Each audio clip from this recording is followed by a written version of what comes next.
In 1997, a movie came out by the name of Rosewood. It was about a black community that had been burnt to the ground by a neighboring white community. It starred, not Ving Rhames? Ving Rhames, Don Cheadle, a fine Elise O'Neill. I'm talking about, prime Elise O'Neill. She was bad. And honestly, after seeing it, I was upset. Someone who, 20 some change years later is like, very focused on logic and being reasonable. Back then, when I was a teenager, I was emotional. And I can't sit here and say I hated white people because that's not it. But was your boy a little, a little, like a little bit, okay, just a tad smidgen. But I didn't. But the reason I'm giving you guys this story is because it kind of parallels with this story coming to us from the Daily Mail. Black man stabbed AutoZone employee because he felt the need to find a white man to kill after watching videos of police brutality. This is written by Harriet Alexander. So let's get into the bullet points because that's really all the Daily Mail is good for. Jayvon Hatchett, 19, allegedly attacked the AutoZone worker on August 25th. He walked into the store and stabbed him 7 times, then ran away. Police say Hatchett told them he felt the need to find a white male to kill, even though you're watching police brutality videos, right? Like you've wrapped law enforcement up with white, like these two things are mutually exclusive, guy. He said he'd been watching Facebook videos of police brutality before the attack. Hatchett is charged with aggravated assault and possession of a weapon. He was on bail after charges 3 days earlier of criminal property damage. So yeah, he's like, you know what? Hey, got a little taste of that of the law. I want some more, right? What a waste. What a waste. You want to know one of the main things that's always kept me from doing things rash even when I was in emotional states?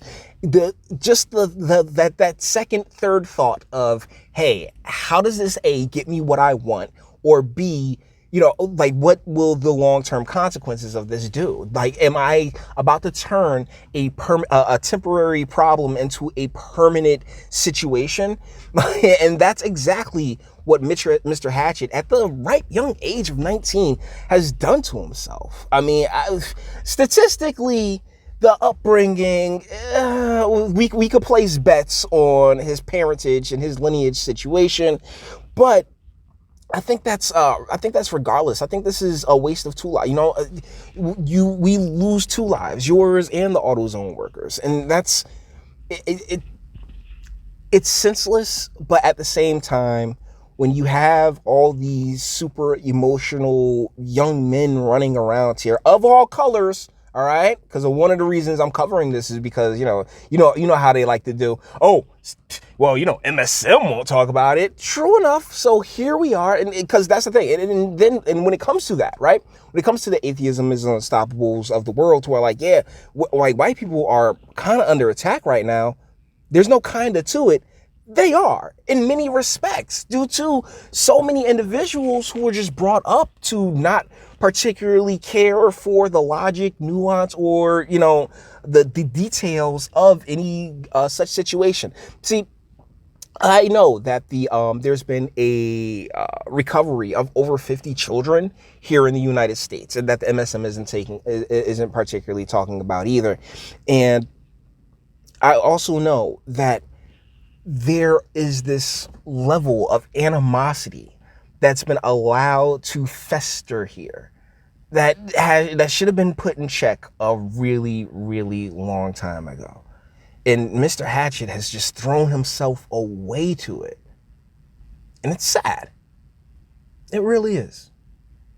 But either ways, guys, I wanted to cover this. I wanted to talk about this. I wanted to, explain, maybe if I could a little bit, like a bit of the logic and the reasoning. Ultimately, when it comes to me personally, you didn't do anything to me, so I'm not gonna be angry or upset at you. Like when it came to the movie Roswell, right? What took place, even what was depicted in the film, took place in 1920. So it's like, well, what would the AutoZone worker have to do with that, right? Do unto others. Like I've brought this up in several videos, and I can't really express it enough. Do unto others. There is no justification for this. You got Obama taking credit for the NBA coming back, and no one really cares. I'm waiting for those ratings. Then I'm gonna do a video on that. Trust me, I got you. I'm waiting for those ratings, but I will be doing a video on Obama. Obama's telling oh yeah, it's all by all means, please restart your season. Sure. It has absolutely nothing to do with all of the information that's come out since then, and that was a pretty bad horse to back. But either ways, guys, let me know what you think in the comments. All the internet stuff. If you like the toss it, like, dislike, go ahead, do that too. Nobody's scared of you. Sub if you enjoy my fantastic voice. Anyone give videos like this every single day. Share, because sharing is caring. And YouTube and Bitchute and like are the biggest fans of your boy over here for very obvious reasons.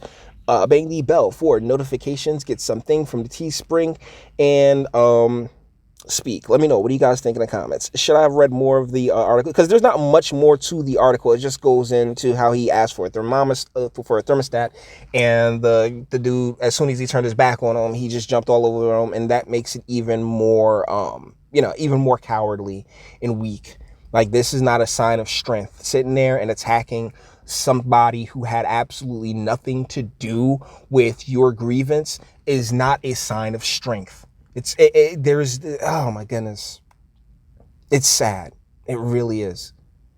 So many people are so quick to anger, and they do life-altering lunacy instead of kicking back, taking the time to actually figure out what's wrong, how it went wrong, and how we can turn these things around.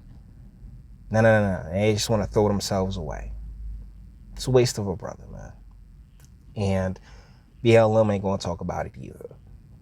And there's going to be tons of individuals on that side. Well, I don't want to say it's a side, because I agree with so much that, white people say, right? Like I don't think it's a side. It's like, do you want a world full of decent human beings that would never think to do something like this? Or are you happy with the world that we got, where they're blaming, where right now it's currently trending on Twitter to blame Trump for the riots?